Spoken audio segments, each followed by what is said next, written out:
Hey, Slater Crusaders, welcome to our special, The New War on Terror. Today's special is about how you are a terrorist. You probably didn't know that. It may come as a bit of a surprise, but in the eyes of the deep state, in the eyes of permanent Washington, you are the enemy. In the eyes of the left, you are the terrorist. And you will ultimately be stopped. We were told that the Patriot Act was going to be used against enemies abroad.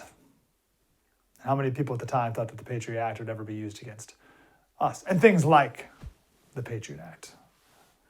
Do we ever think that would be used against the domestic terrorist? That's you. First, the Patriot Act was about Muslims and Al-Qaeda. Then it was used to target Muslims in America.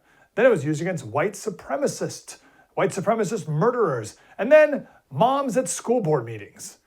Remember back in 2022, this is right after COVID or during COVID, and schools weren't out of session, so there was teaching done in the house, and parents would walk by their kids' bedroom and be like, what's going on?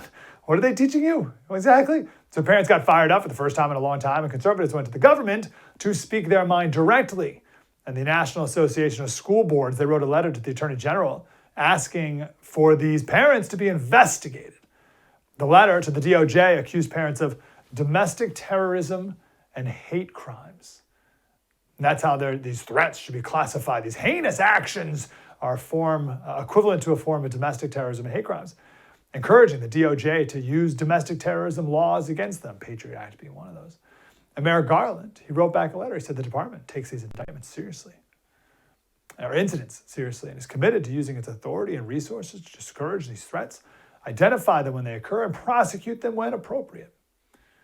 And conservatives, who said, whoa, domestic terrorists, what?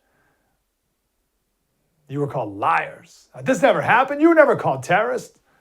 But then we found out that the FBI Counterterrorism Division opened up dozens of investigations into parents, like a mom who told a school board member, we're coming for you, when she was clearly talking about the upcoming election.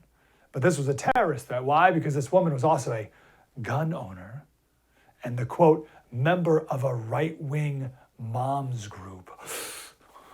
Oh no, a right-wing moms group.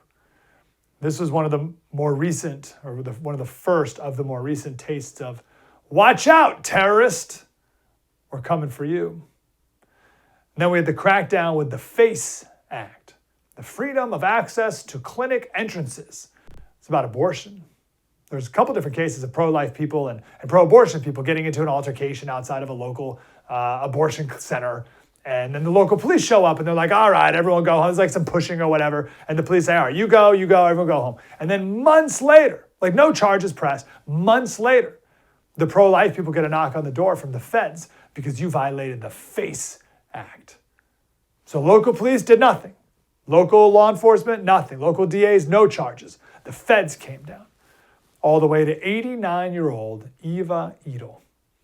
When she was a little girl, her family was put in a communist concentration camp with the Soviets. They were able to escape. She made it to America, and she's been a pro-life activist. She and some other pro-lifers blocked the entrance to a center. They were later arrested, again, not by local police, but charges by the feds. Case is still going. They're indicted, charged, guilty. Sentencing has yet to happen. Most of the people, for her at least, most of the people around her got about 2 years in jail. Terrorists. Just the other day, we did a special on freedom of speech. Now in England, it does not exist. There's no such thing. People are going to jail for saying things online that, this is the quote, might incite racial hatred. Not even a crime, but might incite racial hatred. If you say that, you have no freedom, you'll go to jail. You have no freedom of that type of speech. Now, the only reason we don't have that quite here in America yet is because we have the Second Amendment. They don't over there, which poses a bit of a challenge to the statists. Guns are the thing holding them back. The statists, they can't crack down on you entirely. They can't come down on you with an iron fist like they want because people have guns. So they've had to take a different approach. And they've taken it. Neil Postman made this point years ago, that we think of totalitarianism as George Orwell's 1984, with the heavy hand of Big Brother, the heavy hand of government. But Neil Postman said the bigger concern is Aldous Huxley's Brave New World, another dystopian book that's not as popular as 1984, but Postman's brilliant analysis, he says what Orwell feared were that the government would ban books. What Huxley feared was that there would be no reason to ban a book, for there would be no one who wanted to read one.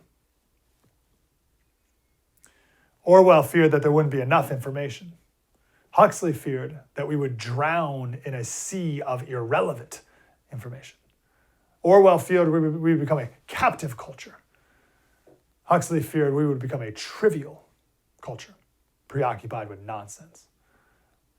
In 1984, the people are controlled by inflicting pain. In Brave New World, the people are controlled by inflicting pleasure. Think about it. That's brilliant. Absolutely brilliant.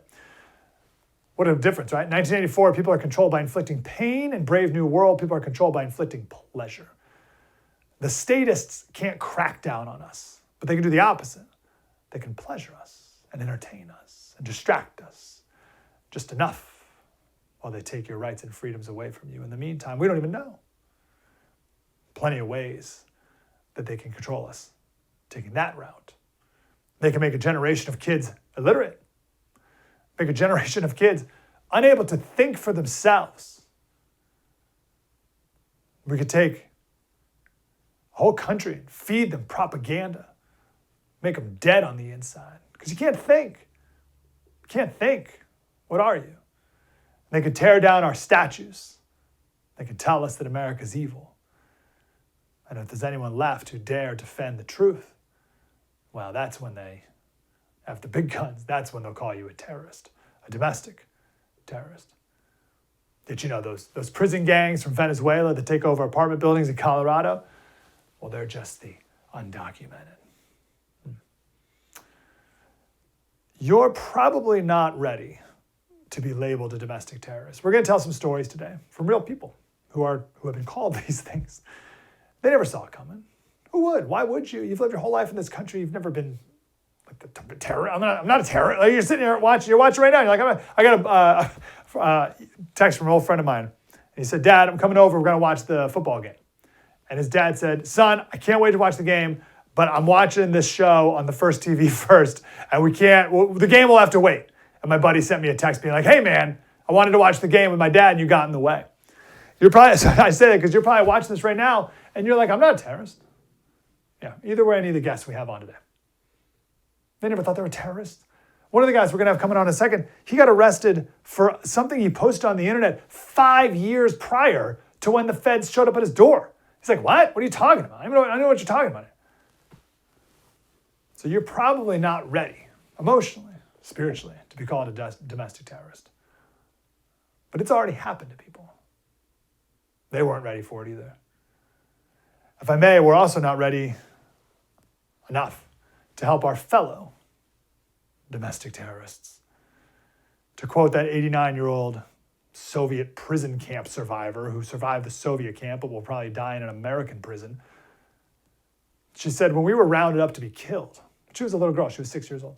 When we were rounded up to be killed, we were placed in cattle cars, and our train was headed towards the extermination camp. What if, at that time, the citizens of my country would have overcome their fear? What if a number of them stood on those railroad tracks between the gate of the entrance to the death camp and the train? The train would have to stop. And while the guards on those trains would be busy rounding up the ones that were in front of the train, another group could have come in, pried open our cattle car, and possibly set us free. But nobody did. Are you ready to? Maybe you can't fully be ready to unless you realize exactly what's at stake, unless you realize how close you are to being called a domestic terrorist. We'll prove that it can happen here. It has happened here. We'll talk to some domestic terrorists next, right here on the First TV.